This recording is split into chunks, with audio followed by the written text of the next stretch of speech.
been nearly a year, Mandy, since you shocked really all of us, everyone in the wrestling world, walking back through the doors of NXT. Take us through the mindset. It was like July 13th of last year that you did all that. What led to that and why? Yeah, it's been one hell of a year. I'm super grateful for everything that has come my way this past year. But I have to say, in the beginning, I was a little taken back, of course, but I knew in the back of my head, in the back of my mind, that this is going to be something really good. And anything I've ever done in my past before wrestling, I've always kind of, had the drive and had put in the hard work to create whatever I wanted to create. And, it's a blank slate, so I can create whatever I want. And at that moment, I just was like, I think this is going to be really good for me, a really good opportunity to be able to showcase more layers to my character. Like I was the Golden Goddess, God's greatest creation, thanks to Corey Graves. Never forget Thank that you you. created that one. Look at this Finally, love someone fest. gives me some damn credit. I always Throw do. up.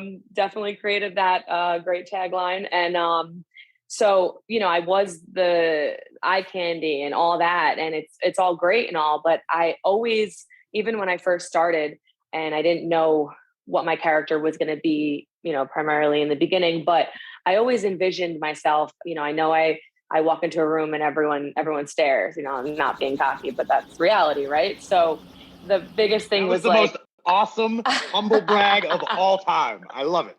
I knew you'd like that one. But I wanted more, I obviously am super athletic and I've always envisioned my character to be somewhat like Trish Stratus, right? So like basically I, have the looks, but I can back it up in the ring and I can, showcase my true talent and all my abilities. So I think going back to NXT was just a way for me to like kind of start fresh and kind of rebrand my character a little bit and kind of just create a little more edginess to my character, if that makes sense. Like I'm not just the, blonde bombshell. And I think by changing the hair color, that definitely, gives a good kind of new look to a character. And I think all of us over time have to evolve and change. But I had a really good feeling about it, and I didn't know where it was going to go. I had no idea what I was doing. I didn't know I would form this great faction, Toxic Attraction, and kind of take two women under my belt and kind of create this great friendship and camaraderie, in NXT.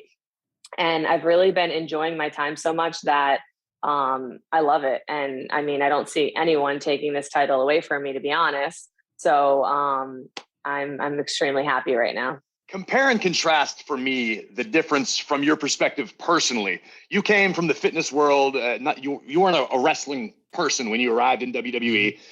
You had a cup of coffee in NXT, and next thing you know, you're on Raw, you're on SmackDown as God's greatest creation.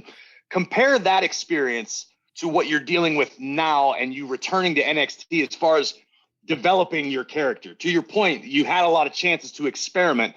What's different and what's better about being in NXT to find yourself versus trying to find yourself in the main spotlight?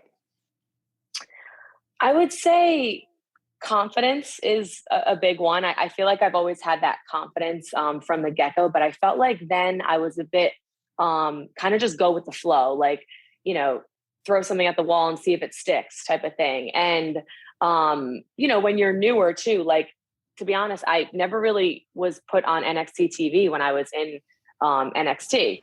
Right. I had one match with Ember Moon and then I was, debuting on Monday Night Raw with Paige and Absolution. So I just feel like I feel like the biggest difference I would say is that, and you guys know firsthand, but like when you know who you are so much and your character and you like have that confidence, you're just able to kind of, I don't know, you just present yourself differently, and like people, as far as whoever it may be behind the scenes, I feel like you're just more respected. So I feel like knowing that I'm more respected here and now, and, I put some time into, that's always a big thing in this community and all that. But I just feel like respect and confidence is like, I would say are two of the biggest things and the biggest difference.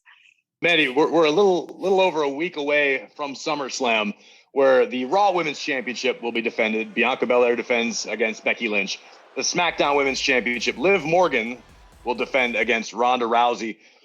One women's championship is noticeably absent from the biggest party of the summer. Understandably, it's not part of the brand. But why, in your opinion, is the NXT Women's Championship maybe not looked at on the same level as Raw and SmackDown? That's such a great question. I don't know. Like, I mean, why isn't it? I think it's both, to be honest. I think considering you look at my reign, and I have been the most consistent champion this past year, and I think it's pretty awesome, to be honest, being a longer reigning champion than Charlotte Flair and Bayley and, you know, part of the Four Horsewomen. Like, everyone talks about the Four Horsewomen and they're amazing, but it's like, at the end of the day, like, that's why when I tweet sometimes, like, put some respect on my name. Like, I'm not joking. Put some respect on my name. Like what you hear? Catch full episodes of After the Bell on Spotify. Follow us now and never miss an episode.